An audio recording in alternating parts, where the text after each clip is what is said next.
ഇന്നൊരു പഴയ കറിയുമായിട്ടാണ് വന്നിരിക്കുന്നത്. മോരുകറി. എല്ലാവരും തന്നെ ഉണ്ടാക്കാറുള്ള ഒരു കറിയാണ് മോരുകറി. പലരും പല സ്ഥലത്തും പല രീതിയിലാണ് മോരുകറി ഉണ്ടാക്കുന്നത്. അപ്പൊ ഞാൻ കരുതി ഇന്ന് അമ്മേന്റെ റെസിപ്പി തന്നെ ഉപയോഗിച്ചേക്കാന്ന്. അമ്മയ്ക്കത് ഇവിടുത്തെ വല്യമ്മച്ചാണ് പറഞ്ഞു കൊടുത്തത്. അപ്പൊ നമുക്ക് നോക്കാം എങ്ങനെ ഉണ്ടാക്കുന്നതെന്ന്. ആദ്യമായി കാണുന്നവരുണ്ടെങ്കിൽ ഒന്ന് സബ്സ്ക്രൈബ് ചെയ്തേക്കണേ. ആദ്യമായി നമുക്ക് വേണ്ടത് തൈരാണ്. ഇത് ഞാൻ 150 ml തൈര് മിക്സിയിലിട്ടൊന്ന് അടിച്ചു വെച്ചിരിക്കുന്നതാണ്. ജസ്റ്റ് ഒന്ന് കറക്കിയാൽ മതി. കറക്കി കഴിഞ്ഞിട്ടാണ് 150 ml എനിക്ക് കിട്ടിയിരിക്കുന്നത്. 150 ml തൈര്. ഇത് കുമ്പളങ്ങയാണ്. കുമ്പളങ്ങ നിങ്ങൾക്ക് ആവശ്യത്തിന് എടുക്കാം. ഞാൻ കുറച്ച് എടുത്തിട്ടുള്ളൂ. ചെറിയ കഷ്ണങ്ങളാക്കി മുറിച്ച് വെച്ചിരിക്കുന്നത്. കുമ്പളങ്ങയ്ക്ക് പകരം വാഴയ്ക്കയോ കപ്പളങ്ങയോ വെള്ളരിക്കയോ എന്ത് വേണമെങ്കിലും യൂസ് ചെയ്യാം. ഇനി ഒന്നും ഇല്ലെങ്കിൽ തന്നെ മുളക് കീറിയിട്ടിട്ടാണെങ്കിലും നമുക്ക് ഉപയോഗിക്കാവുന്നതാണ്. വെളിച്ചെണ്ണയിലാണ് ഞാൻ ഉണ്ടാക്കുന്നത്. തേങ്ങ 1 കപ്പ് തേങ്ങ എടുത്തിട്ടുണ്ട്. പിന്നെ ഈ തേങ്ങയുടെ കൂടെ നമുക്ക് അരയ്ക്കാനുള്ള സാധനങ്ങളാണ്: 1 ടീസ്പൂൺ ജീരകം, കാന്താരി എടുത്തിട്ടുണ്ട്. കാന്താരിക്ക് പകരം നിങ്ങൾക്ക് പച്ചമുളക് എടുക്കാം. എരിവിനനുസരിച്ച് പച്ചമുളക് എടുക്കാവുന്നതാണ്. ഒരു ചെറിയ കഷ്ണം ഇഞ്ചിയും ഒരു 6-7 അല്ലി വെളുത്തുള്ളി എടുത്തിട്ടുണ്ട്. ഇനി കടുക് പൊട്ടിക്കാൻ ആവശ്യമുള്ളത് ഉള്ളി. ചെറിയ ഉള്ളിയാണ് എടുത്തിരിക്കുന്നത്. ചെറിയ ഉള്ളി ഒരു 5 എണ്ണം ചെറുതായിട്ട് അരിഞ്ഞു വെച്ചേക്കുന്നതാണ്. പിന്നെ വറ്റൽമുളക് ഒരു 3 എണ്ണം, 2 അല്ലി വെളുത്തുള്ളി, ഒരു ചെറിയ കഷ്ണം ഇഞ്ചി ചെറുതായിട്ട് അരിഞ്ഞു വെച്ചിട്ടുണ്ട്. ഇതെല്ലാം ഞാൻ അരിഞ്ഞു വെച്ചേക്കുന്നതാണ്. പിന്നെ ഉപ്പും മഞ്ഞപ്പൊടി ഒരു 1/2 ടീസ്പൂണാണ് എടുത്തിരിക്കുന്നത്. പിന്നെ കറിവേപ്പില, കടുക്, ഉലുവ ഞാനൊരു 1/2 ടീസ്പൂണാണ് എടുത്തിരിക്കുന്നത്.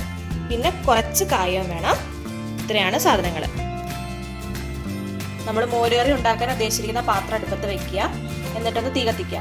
എന്നിട്ട് അതിലേക്ക് കഴുകി വെച്ചിരിക്കുന്ന കുമ്പളങ്ങ ഇട്ട് കൊടുക്കുക. ഇതിലേക്ക് 1 ഗ്ലാസ് വെള്ളം ഒഴിച്ചു കൊടുക്കുക.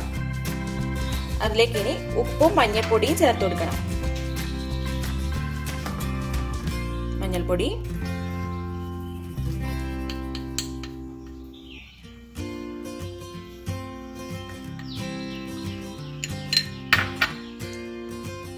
ഉപ്പ്,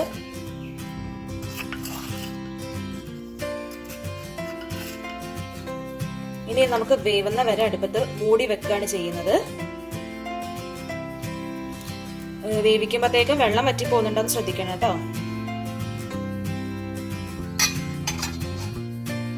ഞാനിവിടെ തേങ്ങയും വെളുത്തുള്ളിയും നല്ല ജീരകവും ഇഞ്ചിയും നമ്മുടെ കാന്താരിയൊക്കെ കൂടി ഇട്ടിട്ട് മിക്സിയിലിട്ട് വെച്ചിട്ടുണ്ട്. നന്നായി വെണ്ണ പോലെ അരച്ചെടുക്കണം. അരയാൻ ആവശ്യമുള്ള കുറച്ച് വെള്ളം കൂടെ ഒഴിച്ചു കൊടുക്കുക. ഇതിൻ്റെ അകത്ത് വെളുത്തുള്ളിയും ഇഞ്ചിയും ജീരകവും ഒക്കെയാണ് നമ്മുടെ മോരുകറിക്ക് ടേസ്റ്റ് കിട്ടുന്ന സാധനങ്ങൾ. അപ്പൊ ഞാൻ നന്നായിട്ട് അരച്ചെടുത്തിട്ട് വരാം. കണ്ട, നമ്മുടെ കുമ്പളങ്ങ വെന്ത് തുടങ്ങിയിട്ടുണ്ട്. നന്നായി തിളയ്ക്കുന്നുണ്ട്. വെന്ത് തുടങ്ങുമ്പോഴത്തേക്കും വേണമെങ്കിൽ സിമ്മിലാക്കി കൊടുക്കാം. വെള്ളം വറ്റി പോകരുത്. മൂടി വെച്ച് തന്നെ വേവിക്കണം. ഇനി വേവുന്നതിന് മുമ്പ് വെള്ളം വറ്റി പോയിട്ടുണ്ടെങ്കിൽ കുറച്ചുകൂടെ വെള്ളം ഒഴിച്ചിട്ട് വേവിച്ചെടുക്കാവുന്ന കേട്ടോ. അപ്പൊ ഇനി ഞാൻ വെന്തിട്ട് കാണിച്ചു തരാം. നമ്മുടെ കുമ്പളങ്ങ ഇപ്പൊ നന്നായിട്ട് വെന്തിട്ടുണ്ട്. ഇതിൻ്റെ അകത്തേക്ക് നമ്മൾ തേങ്ങ ചേർത്ത് കൊടുക്കുക ചെയ്യുന്നത്. നമ്മളിപ്പോൾ അരച്ച് വെച്ച തേങ്ങയില്ലേ, തേങ്ങയും വെളുത്തുള്ളി ഇഞ്ചിയൊക്കെ ചേർത്തത്, ആ അരപ്പ് ഇതിൻ്റെ അകത്തേക്ക് ഇട്ട് കൊടുക്കുക. ഇനി നമ്മൾ ഇത് തേങ്ങ നന്നായിട്ട് അതിൻ്റെ പച്ച മണം മാറുന്നത് വരെ ഇളക്കി കൊടുക്കുകയാണ് ചെയ്യുന്നത്.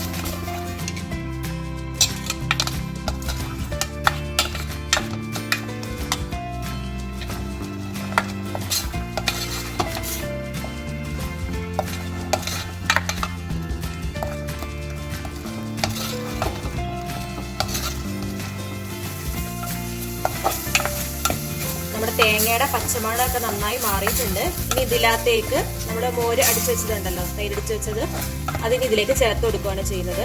അത് ചേർക്കുന്നതിന് മുമ്പ് ഒരു കാര്യം ശ്രദ്ധിക്കുക, നിങ്ങൾ സിമ്മിലാക്കി വെച്ചിട്ട് വേണം ഇത് ചേർക്കാൻ, അല്ലെങ്കിൽ പിരിഞ്ഞു പോകും. ഈ സമയത്ത് ഉപ്പ് കുറവുണ്ടെങ്കിൽ ഉപ്പ് ചേർത്ത് കൊടുക്കാവുന്നതാണ്. ഇനി ഇതൊന്ന് മെല്ലെ തിളച്ചു തുടങ്ങാനേ പാടുള്ളൂ. തിള തുടങ്ങുമ്പോഴത്തേക്ക് ഓഫാക്കുക, അല്ലെങ്കിൽ പിരിഞ്ഞു പോകും. മെല്ലെ തിള വന്ന് തുടങ്ങിയിട്ടുണ്ട്. ഈ തിള വരുമ്പോഴത്തേക്കാണ് നമ്മൾ ഓഫാക്കുന്നത് കേട്ടോ. അതിൽ കൂടുതലാവണ്ട. ഇനി നമ്മൾ ഇതിനകത്തേക്ക് കടുക് താളിച്ചൊഴിക്കുക ചെയ്യുന്നത്. ഞാൻ കടുക് താളിക്കാനുള്ള പാത്രം അടുപ്പത്ത് വെച്ചിട്ടുണ്ടായിരുന്നു. അതിനകത്തേക്ക് എണ്ണ ഒഴിച്ചു കൊടുത്തു. ഇനി അതിലേക്ക് നമുക്ക് കടുകിട്ട് പൊട്ടിക്കാം. കടുക് പൊട്ടി തുടങ്ങുമ്പോഴാണ് നമ്മൾ ഉലുവയിട്ട് കൊടുക്കുന്നത്. കടുക് പൊട്ടി തുടങ്ങിയപ്പോൾ ഞാൻ ഉലുവയും കൂടി ഇട്ട് കൊടുത്തിട്ടുണ്ട്. ഒന്നിച്ചിട്ടാൽ ചിലപ്പോൾ ഉലുവ കരിഞ്ഞുള്ള ചാൻസ് ഉള്ളതുകൊണ്ട് കേട്ടോ രണ്ടാക്കിയിടുന്നത്. പൊട്ടി കഴിഞ്ഞിട്ടുണ്ട്. ഇതിനകത്തേക്ക് നമുക്ക് ഉള്ളി വഴണ്ടിട്ട് തട്ടണം. ഇഞ്ചി, വെളുത്തുള്ളി,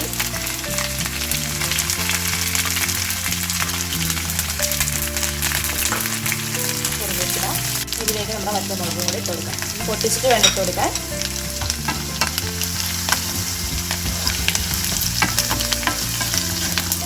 നന്നായി ഒന്ന് മൂപ്പിച്ചെടുക്കും.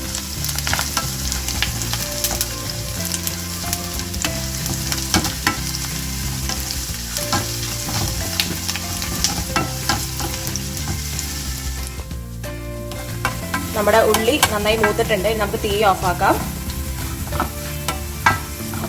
താളിച്ച് നമ്മുടെ മോരുകറിയിലേക്ക് ചേർത്ത് കൊടുക്കാം.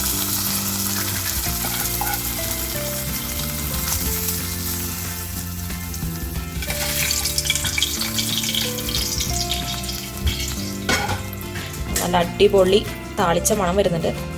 കാണാൻ നല്ല ഭംഗിയുണ്ട്. ബാക്കി കുറച്ച് എണ്ണ ഉണ്ടായിരുന്നു. അതിലേക്ക് ഒരു നുള്ള് മുളക് പൊടിയും കൂടി ഇട്ടിട്ടുണ്ട് കേട്ടോ. അത് കളറിന് വേണ്ടിയിട്ടാണേ. ഒരു നുള്ളിട്ടാൽ മതി, എരിവിന് വേണ്ടിയിട്ടല്ല, കളറിന് വേണ്ടിയിട്ടാണ്.